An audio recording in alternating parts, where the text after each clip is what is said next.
Hello everyone, इस video में हम क्लास 9th का the fundamental unit of life bio का चैप्टर 1 देखेंगे। इस वीडियो में हम इसका लाइन बाय लाइन एक्सप्लेनेशन देखेंगे। ये पार्ट 1 है इसका। और आपको वीडियो अच्छी लगे तो लाइक करिएगा, सब्सक्राइब करिएगा हमारे चैनल को। चलिए, इसमें बताया गया है कि रॉबर्ट हुक जो थे उन्होंने जो है एक बार साक या कॉर्क को रिसेंबल किया। कॉर्क क्या होता है? जो है वे एक कॉर्क इज अ सब्सटेंस, एक सब्सटेंस होता है which come from the bark of a tree, जो ट्री के छिलके से आता है कॉर्क। उसमें उन्होंने रिसेंबल किया एक हनीकॉम्ब स्ट्रक्चर, हनीकॉम्ब की तरह, एक जैसे कि मधुमक्खी का छत्ता होता है ना, इस तरीके से उन्होंने एक स्ट्रक्चर रिसेंबल किया कॉर्क के अंदर। और कॉर्क के अंदर में जो एक लिटिल कंपार्टमेंट थे उनको उसने सेल का नाम दिया। इन 1665 में उन्होंने ये किया। तो अगर ये क्वेश्चन आया कि किसने डिस्कवर किया है और कैसे डिस्कवर किया है, तो इसका आंसर इस पैराग्राफ में मिलेगा। इसका आंसर इस पैराग्राफ में आपको मिल जाएगा कि रॉबर्ट हुक ने डिस्कवर की सेल को 1665 में की उन्होंने डिस्कवर। और उन बॉक्सेस को जिसका इन्होंने नाम सेल रखा था, ये गोल वाले बॉक्स, उनको उनका जो वर्ड लैटिन में उनका मीनिंग है द लिटिल रूम। वैसे तो इस पैराग्राफ में बताया गया है कि वैसे तो ये एक ऐसे ज़्यादा वेरी स्मॉल छोटा एक इवेंट था, लेकिन इसने जो है साइंस की डायरेक्शन बदल दी। History of science very important बना दी तो इसी सेल के बारे में हम इस पूरे चैप्टर में पढ़ेंगे। What are living organism made up of? Living organism जो होते हैं वे किस चीज़ के बने होते हैं? तो इस एक्टिविटी में जो भी कहा गया है मैं आपको लाइन बाय लाइन ना पढ़ के ऐसे ही बता देती हूँ। जो ऑनियन पील बल्ब लेनी है, एक ऑनियन बल्ब जैसे कि आपको ये दिख रही है इमेज में, ये लेनी है। और इसको जो है छिलका लेना है। इसका एक वाइट सा पतली सी लेयर होती है ऑनियन में, वो लेनी है। और इसको जो है चश्मे का वो शीशा होता है ना, उसमें एक बूंद पानी डालकर उसमें वो रख देनी है ऑनियन बल्ब। इसको पानी में इसलिए रखनी है जिससे कि वे सूख ना जाए, इस वजह से इसको पानी में रख देनी है। और पानी में रखने के बाद क्या करना है, इसमें जो है सल्फरिन सॉल्यूशन डालना है। एक ये कलरफुल सॉल्यूशन होता है जिससे कि हमें उसका स्ट्रक्चर साफ दिख सके। सल्फरिन सॉल्यूशन डालना है इसमें डालने के बाद इसको एक कंपाउंड माइक्रोस्कोप में देखना है। कंपाउंड माइक्रोस्कोप में देखना है, उसको यहाँ पे रखना है, उस शीशे पे रखकर, और उसमें वे सल्फरिन सॉल्यूशन डाल के शीशे में रखकर उसको देखना है। और आपको जो है कुछ इस तरीके का स्ट्रक्चर दिखेगा। इस तरीके का आपको कुछ स्ट्रक्चर दिखेगा उस माइक्रोस्कोप के अंदर। जो ये बिंदी बिंदी सी जो लगे हुए हैं ना, इसको तो हम न्यूक्लियस बोलते हैं। और जो ये गोल गोल सा स्ट्रक्चर है, इनको हम पूरी को सेल बोलते हैं। तो उसके अंदर ये दिखेगा आपको ऑनियन की सेल, ऑनियन पील की सेल दिखेगी। Do you observe we as we look through the lens? जो आपको ये चीज़ दिखेगी लेंस के अंदर। चलिए आगे चलते हैं हम। We can try prepare a temporary amount of peel of onion different size. जो हमें है डिफरेंट साइज़ की ऑनियन पील लेनी है। मोटी साइज़ की ऑनियन पील लो, छोटे साइज़ की ऑनियन पील लो, और ये पता लगाओ कि क्या वे सेम दिखती है, उनका सिमिलर स्ट्रक्चर और डिफरेंट स्ट्रक्चर, क्या उनका स्ट्रक्चर तुम्हें सिमिलर दिखता है या फिर डिफरेंट दिखता है। तो इसको हम अब पता लगाएंगे कि कैसा दिखते हैं। These structure look similar to each other. ये स्ट्रक्चर एक दूसरे से सेम दिखते हैं। Together they form a big structure like an onion bulb. और ये जो छोटे छोटे स्ट्रक्चर है पूरे एक बल्ब बना देते हैं, ऑनियन बल्ब बना देते हैं। We find from this activity that onion bulb of different size have similar structure and visible under microscope। हमने इस एक्टिविटी से पाया कि चाहे किसी भी डिफरेंट टाइप के ऑनियन हो, उसका बल्ब की जो है स्ट्रक्चर उसका सेम ही रहेगा और उसमें सेम ही दिखेगी। These small structure that we can see are basic building unit of onion bulb। ये जो हमें छोटे छोटे से स्ट्रक्चर दिखे जिसको रॉबर्ट हुक ने सेल का नाम दिया, ये जो है बेसिक बिल्डिंग यूनिट है ओनियन की। जैसे कि एक बिल्डिंग की जो होती है बेसिक यूनिट वे एक ब्रिक होती है,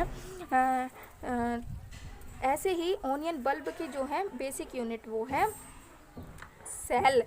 दीज स्ट्रक्चर आर कैल्ड, इन स्ट्रक्चर को हम सेल बोलते हैं। नॉट ओनली ओनियन, ये ओनियन में ही नहीं बट लिविंग ऑर्गेनिज्म में भी ये पाए जाते हैं। जैसे कि ये एनिमल में पाए जाते हैं, ह्यूमन बींग्स में पाए जाते हैं। सेल जो है सभी में पाए जाते हैं, जैसे कि ह्यूमन बींग में, ट्रीज में, एनिमल्स में, और ये एग्जाम्पल था ओनियन का। However there are also single cell that live on their own. एक सिंगल सेल भी अपने आप ही सब कुछ अपना सारा काम कर सकती है।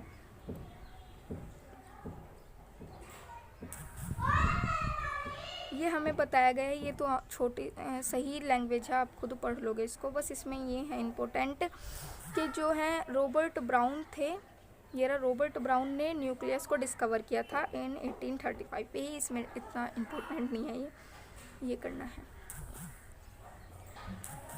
जो होते हैं ऑर्गेनिज्म जो होते हैं वे सेल्स जो होती है वे यूनिसेलुलर ऑर्गेनिज्म होती है on the basis of organism, and multi cellular होती है।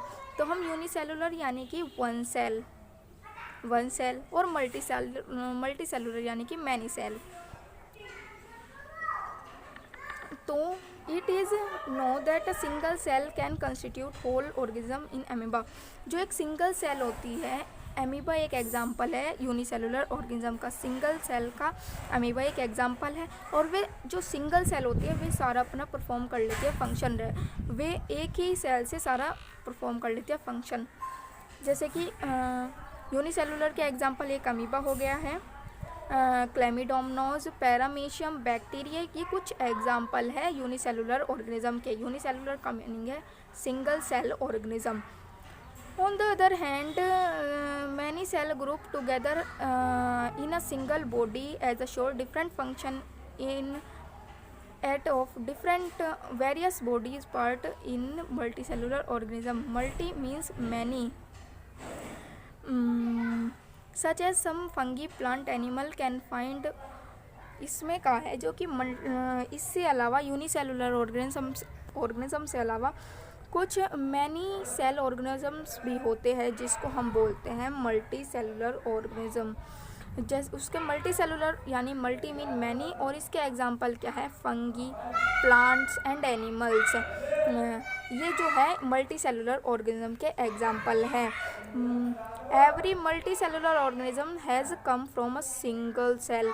इसमें बताया जो ये मल्टी सेलुलर ऑर्गेनिज्म होते हैं जिसमें बहुत सारी सेल होते हैं, जैसे ह्यूमन बीइंग, एनिमल, ये सब जो है वे सिंगल सेल से ही perform. Multi cellular organism has come from a जो मल्टी सेलुलर ऑर्गेनिज्म है वो भी एक सिंगल सेल से ही परफॉर्म हुए थे, सिंगल सेल से ही वे भी प्रोड्यूस हुए थे। जैसे कि ह्यूमन बीइंग जो है वे इस स्पर्म से प्रोड्यूस होते हैं। तो इसी तरीके से जो एवरी मल्टी सेलुलर ऑर्गेनिज्म है वे सिंगल सेल से ही परफॉर्म होते हैं। How cell division to produce cell in their own kind, all cells thus come from pro existing cell. बहुत इंपॉर्टेंट है ये कि जैसे कि कैसे होता है कि सिंगल सेल से ही परफॉर्म, डिवीज़न ऑफ सेल एक दूसरे को डिवाइड करती है और अपने ही जैसी और सेल बनाती है। और एवरी सेल ऑल सेल दस कम फ्रॉम प्रो एग्जिस्टिंग, जो है न्यू सेल जो प्रोड्यूस होती है वो पुरानी सेल से ही प्रोड्यूस होती है। सम ऑर्गेनिज्म, सुनिए जरा एक मिनट, ये है न्यूक्लियस सेल है,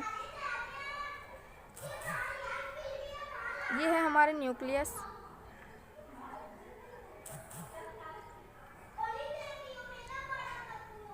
ये न्यूक्लियस है, न्यूक्लियस सेल है, ये ब्लड सेल है, smooth muscle cell, bone cell, ये फैट सेल, ये ओवम, ये स्पर्म।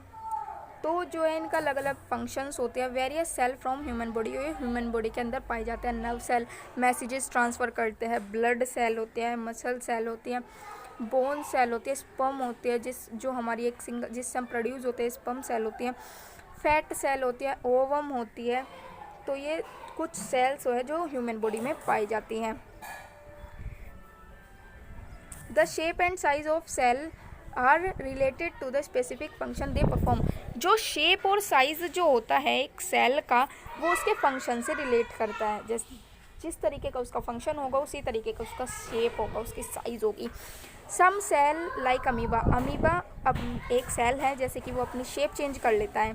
अमीबा अपनी शेप चेंज कर लेता है और एक ही सेल से सारे परफॉर्म कर लेता है फंक्शन। उससे ही रेस्पिरेटरी कर लेता है, वो उससे रिप्रोडक्शन कर लेता है, उससे रिप्रोड्यूस कर लेता है, उससे भी एक ही सेल से सारे काम अपना भी कर लेता है।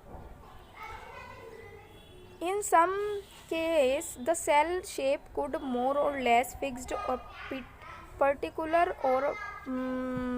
type of cell. For example, nerve cell have a typical shape.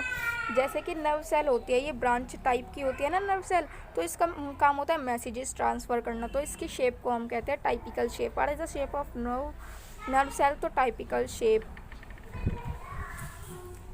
Each living cell has capable to perform certain basic function.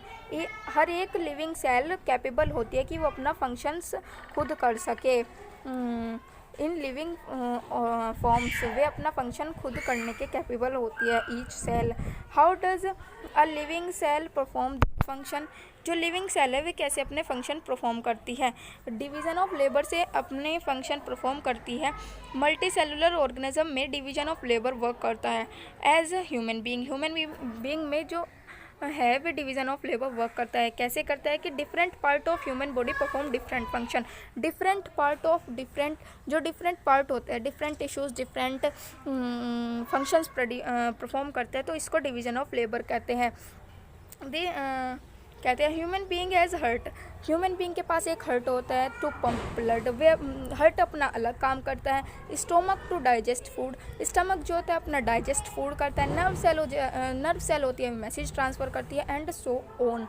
तो यही डिवीज़न ऑफ लेबर होता है, इसी के थ्रू जो है ह्यूमन बॉडी में वर्क होता है। Similarly division of labour is also seen within a single cell. Single cell में भी डिवीज़न ऑफ लेबर देखने को मिलता है। In fact each cell has got certain specific component within it known as cell organelles. Cell के पास अपने specific components होते हैं, उनको हम सेल ऑर्गेनल्स कहते हैं। सेल ऑर्गेनल्स जैसे कि न्यूक्लियस होता है सेल के अंदर, साइटोप्लाज्म होता है, गोल्गी अपरेटस होती है, एंडोप्लाज्मिक रेटिकुलम, लाइसोसोम्स और सो ऑन। बहुत सारे इसके अंदर जो है ऑर्गेनल्स होते हैं और ये सब ऑर्गेनल्स एक सेल बनाते हैं।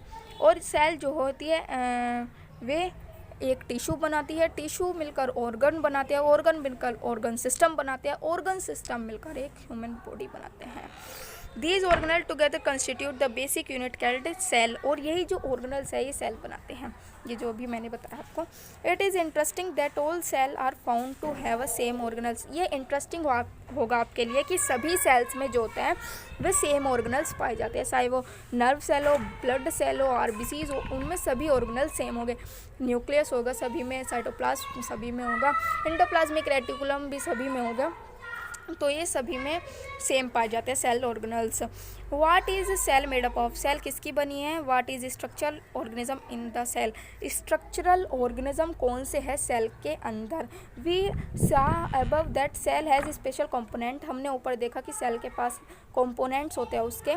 How is cell component organize? Cell के कंपोनेंट ऑर्गेनाइज्ड कैसे होते हैं? If we study a cell under microscope, अगर हम माइक्रोस्कोप के अंदर एक सेल को देखते हैं, we would come across 3 features in almost every cell. हमें 3 जो ऑर्गेनल्स होते हैं सेल के वो हर सेल में तो ज़रूर मिलेंगे। इनसे ही जो है हमारी सेल परफॉर्म होती है।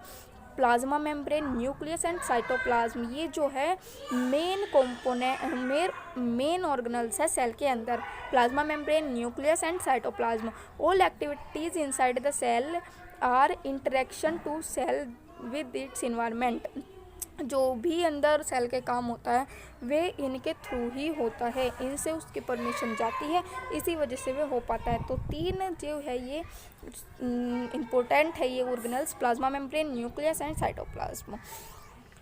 अब plasma membrane and cell membrane ये हम आपको अगली वीडियो में बताएंगे, अच्छे से समझाएंगे बिल्कुल। ज़रा सी भी आपको तकलीफ़ हो तो कमेंट में पूछिएगा ज़रा।